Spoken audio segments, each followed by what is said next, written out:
네. 자, 여러분. 비트코인은 굉장히 신나는 분위기가 나오고 있네요. 우리 시장 또한 그 열기에 함께 할 수 있을까요?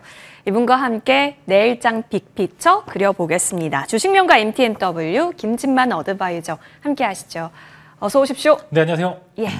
위원님, 일단 오늘 다양한 재료가 있었는데 아침부터 우리를 깜짝 놀라게 했었던 쪽은 다름 아닌 화장품이 아닐까 싶어서요. 내일장에도 오를지 점검받고 싶어서 화장품으로 챙겨왔습니다. 한국 화장품 제조 일제히 좀 아침부터 뛰어올라서 오늘 상을 도전하려나 싶었는데 지금은 조금 힘에 부치는 것도 느껴지기는 해요. 다양한 요인들이 있을 것 같긴 한데 어떻게 보세요? 자, 일단은 다르게 분류를 해야 될 것 같습니다. 중국향 매출이나 네. 기대감들이 반영이 되고 있는 종목과 그 외에 실제로 실적과 여러 가지 아마존 프라임데이에 호조세에 힘입어서 오르는 종목군들 간의 구별이 조금 필요하다라고 봅니다. 실제로 이제 중국향 화장품의 매출은 그렇게 좋지가 않고 오히려 성장 자체가 역성장에 들어가는 구간들이 많고요. 중국에서 판매되고 있는 되게 유명한 화장품을 보시게 되면은 중국 내 토종 브랜드들이 대부분을 좀 차지를 하고 있기 때문에 오히려 한국향 제품들이 들어갈 수 있을 만한 공간들이 상대적으로 좁다라는 그런 부분들은 여전히 있지만 한한령 해제나 여러 가지 APEC에서 시진핑의 방한을 좀 기대를 하면서 조금 이제 기대감이 있는 거는 사실입니다만 사실 이제 순수하게 기대감만으로 오른 주가는 금방 빠지기 마련이다라고 보고요. 반대로 APR을 필두로 해서 아마존 프라임데이에 매출이 잘 나왔다는 기업들 보시게 되면 굉장히 단단하게 주가가 올라갑니다. 그래서 하나의 이벤트성 이슈로 중국향 매출은 보시는 게 좋을 것 같다는 말씀. 실제로 아마존 프라임데이를 기점으로 해서 하반기 때 조금 더 수출 데이터들이 좋아지는 기업들을 보시면 좋을 것 같다고 말씀을 드리면서 괴리치가 존재하기 때문에 일단 사실 중국향 이벤트는 한 번 정도 슈팅을 줬었을 때 파는 전략을 혹은 이제 APR을 필두로 해서 실적주 같은 경우엔 저점에 혹은 조금 올랐다 하더라도 매수하시는 전략을 여전히 쓰셔도 좋을 것 같다라고 말씀을 드리면서 일단 7월 10일까지 수출입 데이터를 봤었을 때 화장품은 여전히 견고하다라고 말씀을 드리면서 그렇게 크게 이제 사실 이제 여전히 지금 시장에서는 돈이 많기 때문에 이 돈이 흘러갈 만한 구간들을 찾고 있는 과정에서 화장품은 또 하나의 대체제가 될 수 있다. 이렇게 설명을 드리도록 하겠습니다. 네, 맞는 말씀인 게 이번에 아마존 프라임데이 보셨다시피 그 베스트셀러 제품들 보니까 와, APR 제품들이 엄청나더라고요. 그래서 우리나라의 이런 가성비 파워는 아직도 여전히 정말 원탑이구나 생각이 좀 들긴 했습니다. 그러다 보니까 이제 분류를 잘해서 살펴봐야 할 화장품 주다 언급 주셨는데 그 분류 내에서는 여전히 실적에 있어서 좀 기민하게 체크하자라는 움직임으로 바라보자 이신 것 같아서요. 후보군 통해서 좀 더 자세하게 살펴보겠습니다. 어디가 또 기회가 있을까요? 네. 오, 제닉이네요. 네, 제닉은 이제 2위에 네, 달성을 했습니다. 2위. 1위는 메디큐브였고요. 2위는 바이오던스의 제닉이 생산하고 있는 이제 바이오던스의 마스크팩이 2위에 올라갔는데 실제로 제닉을 보시게 되면은 저는 제닉의 현재 시총은 너무나 저평가다라고 생각이 됩니다. 물론 단일 IP를 갖고 있다라는 거는 여전히 꺾여놓은 고점에서 꺾였을 때 굉장히 좀 가파르게 꺾이는 그런 부분들이 없지 않아 있지만 여전히 단일 IP의 매력도는 현재 상승 구간 초입에서 나왔을 때 굉장히 매력적이다라고 말씀을 드리면서 아마존 프라임데이 베스트셀러 2위 바이오던스의 하이드로겔 마스크 사실 저는 비싸서 써보지 못하겠지만 팩 한 장이 7,000원이 넘는데 잘 팔립니다. 되게 잘 팔리고요. 이런 부분들이 미국 쪽에서 이제 입소문이 계속 타기 시작하다라고 하면은 미국뿐만 아니라 유럽향, 그 다음에 사우디향, 중동 쪽 매출까지 같이 동반이 될 가능성이 있다라고 말씀을 드리겠고요. 이제 제닉은 바이오던스의 ODM 업체로 이제 자회사인 셀더마라는 이제 자회사가 있는데 이게 또 다이소에 입점이 됐는데 가격은 또 7,000원에 좀 저렴해서 2,000원에서 3,000원 정도 구성이 됐는데 이게 매진이 다 올 매진이 됐다라고 이야기가 나오고 있습니다. 그만큼 구하기 힘들다라고 나오고 있어서 VT의 초기 모습을 보는 듯한 그런 모습들을 보여주고 있기 때문에 여러분들이 제닉의 현재 시총은 너무나 저평가다라고 말씀을 드리면서 마스크팩은 높은 영업이익률을 가지고 있는데 이것을 필두로 해서 추가적인 기초 화장품 라인들이 갖춰지게 됐었을 때 제닉의 현재 시총은 4천억대가 아니라 8천억대까지 충분히 지켜보셔도 될 것 같다 말씀을 드리도록 하겠습니다. 네. 그렇다면 저희는 추가적으로 움직임 더 기대해 볼 수 있겠네요.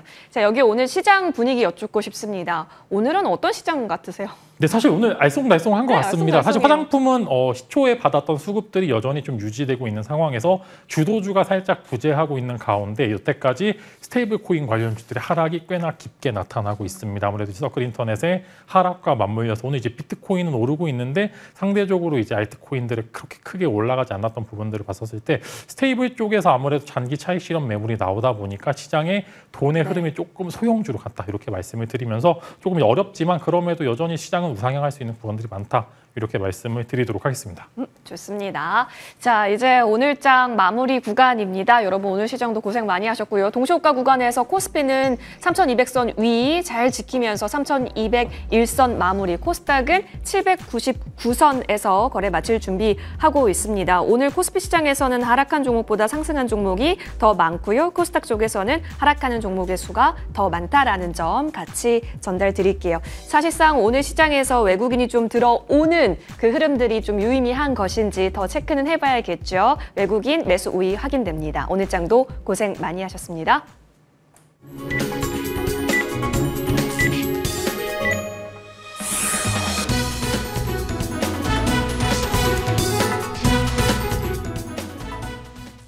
네, 7월 14일 월요일 국내 증시 마감됐습니다.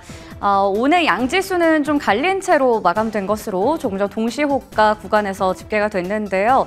우선 어떻게 됐는지 좀 확인을 해봐야 될 것 같습니다. 양지수 오늘 엇갈린 채 마감됐고 수급적으로도 좀 차이가 있었습니다. 코스닥 같은 경우에는 2차 전지와 바이오 쪽에서 좀 쉬어가면서 거기다 외국인의 순매도까지 더해지며 오늘은 800선 밑에서 마감된 것으로 보이는데요. 지수 상황 체크해 보시면요. 코스피는 0.79% 상승하면서 그래도 3,200선에 안착을 하면서 마감이 됐습니다.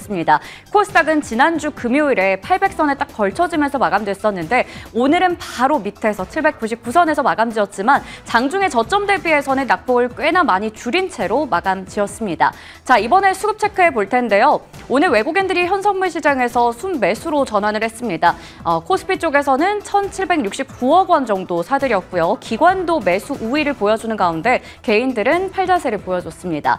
거래소 확인해봤으니까 코스닥 시장으로 넘어가 볼 텐데요. 이쪽에서는 메이저 주체가 모두 다 팔자세를 나타냈습니다. 특히나 앞서 말씀드렸던 것처럼 외국인들의 매물 출회가 1,500억 원 이상 좀 나온 것이 다소 부담이 된 것으로 보입니다. 자, 지수와 수급 현황 체크해드렸고요. 시가총액 상위주의 움직임은 머니맵으로 살펴보도록 하겠습니다. 먼저 반도체 쪽 확인해 보실 텐데요. 삼성전자 0.16% 소폭 하락하면서 마감됐습니다. 17일 기점으로 해서 이재용 회장의 사법 리스크 해소 기대감에 대한 이슈가 전해지며 오늘 삼성그룹주들이 전반적으로 강한 모습을 보여주기도 했었는데요. 우선은 오늘 소폭의 하락으로 마감이 됐지만 지난주에도 목요일과 금요일에 하반기 실적 개선에 대한 기대감 속에 외인들의 순매수세가 들어오기도 했었죠. 꾸준히 또 확정 실적 나오기 전까지는 앞으로 삼성전자 주가의 행보도 체크를 해보셔야 될 것 같고요. SK하이닉스는 최근에 엔비디아 주가 상승 랠리에 함께 동행하고 있습니다. 오늘도 2% 가까이 올라가는 모습 확인됐습니다. LG전자도 오늘 또 하이브리드 본딩과 관련된 이야기가 전해진 가운데 장중에 오전장 초반에 8만 원 선 터치까지도 나왔었는데요. 2.5% 정도 강세로 마감 지었고요. 그에 반해서 오늘 한미반도체는 6%가 넘게 밀리면서 끝났습니다. 자, 그리고 제약바이오 쪽 앞서 말씀드린 것처럼 오늘은 다소 또 차익 물량도 나오기도 했습니다. 삼성바이오로직스가 1.4% 정도 하락했고요. 셀트리온과 유한양행, SK바이오팜, 리가켄바이오, 나머지 종목들도 다소 쉬어가는 분위기 속에서 파마 리서치 1% 가까이 올라갔고 알테오젠도 1.4% 가까이 상승하면서 마감 지었습니다. 다음으로 금융주 쪽 계속해서 정책에 대한 기대감, 주주 환원에 대한 이슈들 받아가고 있는데요. 보험이나 증권, 지주사 이쪽은 꾸준히 좀 주목을 해봐야겠죠. 오늘도 신한지주 우리 금융지주가 나란히 3%가 넘게 강세를 보이면서 마무리 지었습니다. 다음으로 조선 쪽에서는 종목별로 좀 편차가 있었는데요. HD 현대중공업과 한화오션, 삼성중공업은 쉬어갔고요. HD 한국조선해양은 1% 정도 오름세로 마감 지었습니다. 방산주 안에서는 현대로템과 LIG 넥스원이 나란히 3%대 강세로 마감 지었고요. 자동차 쪽이 오늘 좋았습니다. 현대차와 기아 최근에 보시면 외국인들의 순매수세가 좀 지속이 되고 있는 상황입니다. 현대차는 특히나 코스피의 추가 상승에 마지막 퍼즐이 될 것이다라는 이야기까지 전해지는 가운데 오늘 4%가 넘게 올라갔습니다. 2차 전지 쪽은 오늘 다소 쉬어가는 흐름 확인됐는데요. LG 에너지 솔루션 2% 정도 약세 보여줬고요. LNF도 3% 넘게 밀리면서 끝났는데 에코프로 그룹주는 그래도 선방했습니다. 에코프로 BM은 보합으로 에코프로는 1.3% 가까이 올라가면서 마감 지었습니다. 오늘 유틸리티, 전력 설비 쪽에서도 효성중공업이 3%가 넘게 올라갔죠. 장중에 황제주 등극에 성공하는 모습도 확인됐습니다. 그리고 앞서 얘기드린 대로 중국 시진핑 국가주석의 방한 이슈 속에서 오늘 뭐 소비나 음식료, 화장품, 엔터 같은 쪽들이 상당히 강했습니다. 아모레퍼시픽도 5%가 넘게 올라갔고요. LG 생활건강도 2%대 강세로 마감 지었습니다. 그런 가운데 오늘 네카오는 1에서 2% 정도 조정받으면서 끝났고 조금 전에 말씀드렸던 지주사도 여전히 강한 모습 그 가운데 삼성물산도 6%가 넘게 올라가면서 끝났습니다. 거래량과 거래대금 상위 종목들도 체크해 보겠습니다. 먼저 코스피 시장에서는 삼성전자 1위 그리고 두산 에너빌리티 2위는 여전히 변함이 없는 상황인데요. KCTC와 동방이 거래량이 많이 실리는 가운데 오늘 KCTC가 17%대 급등, 동방은 4% 넘게 올라갔고요. 대한항공 실적에 대한 기대감도 있고 여름 성수기와 10월의 황금 연휴에 대한 이야기 나오는 가운데 오늘 5%가 넘게 올라갔습니다. 다음으로 거래대금 상위 쪽으로 가보시면 1위는 SK하이닉스고요. 2위는 삼성전자 그리고 3위에는 두산 에너빌리티, 네이버와 KCTC 확인되고 있고요. 카카오페이가 그동안 스테이블 코인 도입 기대감에 많이 올랐었는데 오늘은 또 크게 밀렸습니다. 12%대 급락하면서 끝났고요. 현대차가 거래대금 상위 쪽에 오랜만에 진입이 됐습니다. 다음으로 코스닥 시장으로 이동해 보겠습니다. 사이닉 솔루션이 대단하죠. 지난주부터 해서 꾸준히 거래량 상위 1위를 차지하고 있는 상황이고요. 여전히 탈플라스틱 로드맵 발표 이후에 기대감이 지속되고 있습니다. 에코플라스틱도 이름 올리고 있는 상황이고요. 화장품 관련해서 코리아나 6%대 강세, 그리고 앞서 말씀드렸던 탈플라스틱 관련해서 세림 BNG도 오늘 5% 넘게 올라가면서 끝났습니다. 마지막으로 거래대금 상위 쪽으로 가보시면 비트코인 관련주들 우리기술투자 오늘 1%대 강세 보여줬고요. 에코플라스틱 조금 전에 체크해봤고 뉴키즈온도 오늘 거래대금 상위 쪽에 이름 올렸고 미트박스 3%대 강세, 삼육물산 마찬가지로 탈플라스틱 관련주인데요. 13%대 급등 확인되고 있습니다.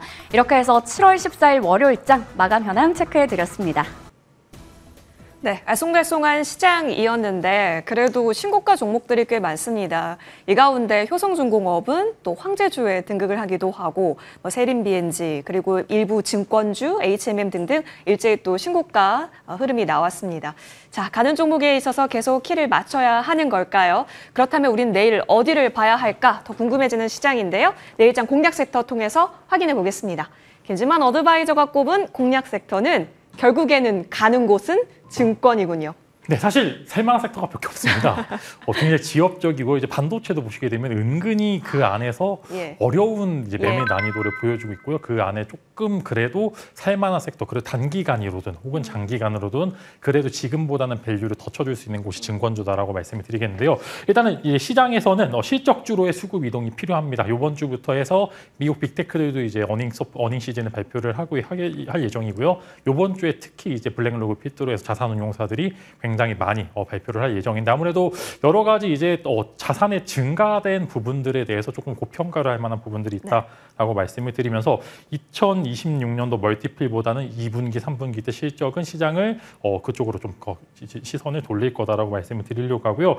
증권주도 한국 증시가 그래도 이제 분기별로 계속 좋은 모습을 보여주고 있고 거래 대금도 많이 늘어났다라는 점, 그다음에 추가적으로 미국 주식 호황에 따른 여러 가지 이제 위탁금, 그다음에 여러 가지 이자 비용이라든지 그런 비반들이 증가를 하는 데 따라서 실적이 굉장히 좋을 것으로 기대가 되는 부분들이 있어서 이익 성장이 굉장히 긍정적으로 나타난다 이렇게 말씀을 드리겠고요. 이제 상법 개정 및 배당 분리 과세 등 주주 완화책 정책을 기대를 하고 있는 상황에서 현재 가장 근접해 있는 부분들과 혹은 이제 정권에서 가장 강하게 밀어붙이고 있는 게 이제 배당에 대한 분리 과세, 이게 굉장히 중요하다라고 보고 있기 때문에 이렇게 배당 쪽 분리 과세만 된다 하더라도 외국인들의 수급 자체는 증권주들로 충분히 조금 더 올릴 수 있다라고 말씀을 드리면서 뭐 본인 이제 시청자분들께서 쓰시고 계신 증권주를 사셔도 되지만 저는 그래도 이제 가장 범적으로 많이 쓰고 있는 네. 증권사들 한번 관심 가져 보시면 좋을 것 같다 이렇게 말씀을 드리겠습니다. 아마 매수 창구에서 많이 보이는 증권사이지 않을까 싶은데 타픽 종목 바로 열어볼까요? 예상하는 그 증권사 맞나요? 키움증권입니다. 보통 이제 순매수 상위에 그죠? 키움증권이 예. 있으면은 개인들이 많이 산다라고 예. 평가를 많이 합니다. 그만큼 이제 개인 투자자들이 사랑을 하는 증권사다라고 말씀을 드리고 여러 가지 뭐 인터페이스나 이런 부분들은 뭐 이제 개개인의 취향이니까 이제 뒤로 한 채 순수하게 키움증권이 갖고 있는 여러 가지 매력 또는 그 다음에 개인들이 너무나 많이 쓰고 있기 때문에 이런 이제 이자 비용이라든지 혹은 매매 수수료, 거래 대금, 거래 수수료 등 여러 가지 부분들에 대해서 이익 성장이 기대되는 부분들이고요. 키움증권이 가지고 있는 하나의 장점 중에 하나는 오프라인 매장이 없습니다. 이런 부분들은 인건비라든지 기타 제반 비용이 들지 않기 때문에 이런 이제 많이 인건비도 많이 올라가고 그다음 부동산 가격도 많이 올라감에 따라서 안 좋은 부분들, 영업이익률이 깎일 수 있을 만한 부분들을 상쇄하고 있다라는 점이 다른 증권사들과 조금 차별점이다. 이렇게 말씀을 드리면서 올해 이제 순위 개선들로 역대급 실적 및 주주 환원책을 기대하고 있기 때문에 이런 부분들 기대하면서 키움증권 한번 기대해 보시겠고요. 목표가는 26만 원, 손절가는 21만 원 제시를 드리면서 짧게 보셔도 되고요. 길게 보셔도 되고 두 가지 모멘텀 같이 다 가지고 있는 키움증권 한번 말씀을 드리겠습니다. 네, 좋습니다. 키움증권은 계속해서 흐름 한번 살펴보는 것으로 오늘 토픽 정리하고요. 추가 전략 세워보겠습니다. 캐데헌이라고 줄여서 얘기하던데 K-팝 데모 헌터스 관련해서 스튜디오 미르가 오늘도 급등을 보였습니다. 추가 전략 받고 싶은 게 사실 목표가 주신 것을 오늘 좀 터치하고 나왔더라고요. 근데 주봉상 여전히 박스던데요? 네, 아마 내일 시세가 더 받을 것 같습니다. 오늘 이제 빌보드 200이 발표된 예. 날인데 2위까지 올라갔고요. 내일 빌보드 탑 100이 아마 내일에서 내일 저녁에서 새벽에서 나올 것 같은데 일단 여기서 조금 더 유의미한 결과물이 나오게 되면 스튜디오 미르가 지금 저도 단발적으로 끝나고 말 것으로 생각이 됐는데 생각보다 시세가 오래 유지될 것으로 보시기 때문에 아마 갖고 계신 분들은 5,000원 이상까지 혹은 이제 길게 보면 6, 7,000원까지 가능하다라는 점 말씀을 드리면 스튜디오 미르 단일 IP가 보여주고 있는 정말로 긍정적인 선순환이다 이렇게 말씀을 드리면서 조금 더 길게 끌고 가셔도 되고요. 충분히 시세는 분출했지만 그럼에도 못 파신 분들은 조금 더 보셔도 될 것 같다 이렇게 말씀을 드리도록 하겠습니다. 좋습니다. 오늘도 함께해 주셔서 고맙습니다, 여러분. 이어지는 머니투데이 방송과 함께 하십시오. 고맙습니다.